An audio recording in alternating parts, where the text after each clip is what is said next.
Bem-vindos. Nesse módulo serão apresentados alternadores, que são equipamentos utilizados para a geração de energia elétrica.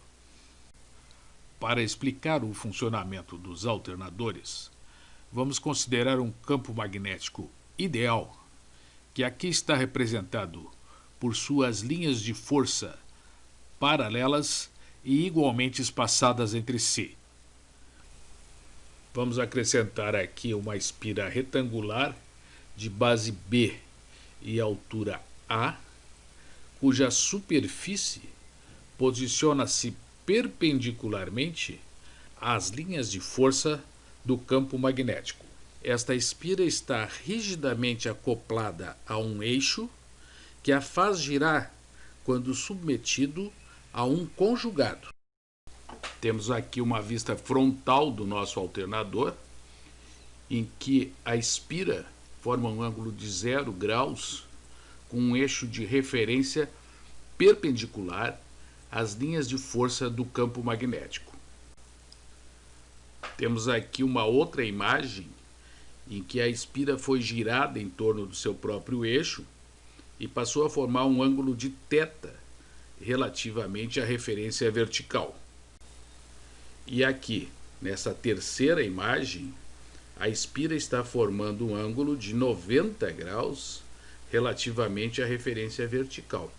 Observem que, neste caso, o fluxo magnético que atravessa a espira é igual a zero.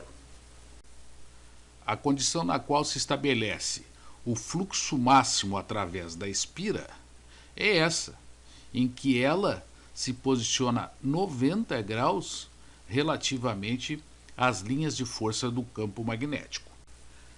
Muito bem, vamos calcular o fluxo φθ que atravessa a espira quando ela está inclinada ao ângulo θ relativamente ao eixo vertical.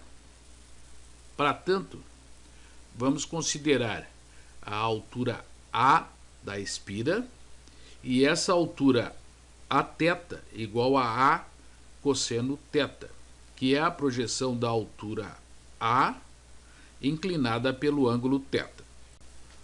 Pode-se observar que o número de linhas que atravessa a espira é diretamente proporcional a essa altura Aθ. Isso é, φθ está para Aθ, assim como φ máximo está para A. Φθ está para Aθ, assim como φ máximo está para A. Substituindo Aθ por A cosseno θ, poderemos chegar à expressão φθ igual a φ máximo cosseno θ. Agora vamos supor que o eixo da bobina seja acoplado a um equipamento que a faça girar a uma velocidade angular constante, ômega, radianos por segundo. Nestas condições, o nosso ângulo θ passará a ser variável no tempo e assumirá o valor ômega-t, radianos. Substituindo aqui o valor θ por ômega-t, o nosso fluxo passará a ser uma função variável no tempo, φ de t igual a φ máximo cosseno de ômega-t. Considerando a lei de Faraday-Lenz, teremos uma tensão induzida V de t igual a menos dφ sobre dt. E, se ao invés de uma espira tivermos uma bobina com N espiras, essa tensão será N vezes maior. Se combinarmos essas duas expressões, isto é, se substituirmos dφ sobre dt pela derivada desta função, encontraremos a função V de t, que expressa a tensão induzida na bobina. V de t é igual a N, o número de espiras da bobina, vezes ômega, a velocidade de giro da bobina, vezes φ máximo, o fluxo máximo que atravessa a bobina quando ela se encontra na posição vertical, vezes seno de ômega t. Observe que N, ômega e φ máximo são constantes, e o produto dessas três constantes gera a constante Vp, o valor de pico da tensão induzida.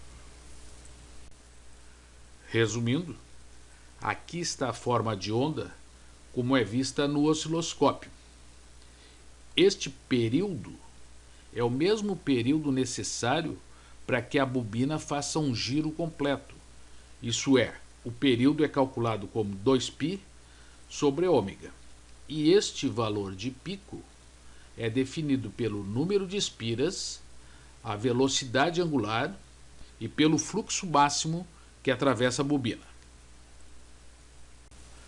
E com isso terminamos esse módulo que mostrou os princípios de funcionamento dos alternadores.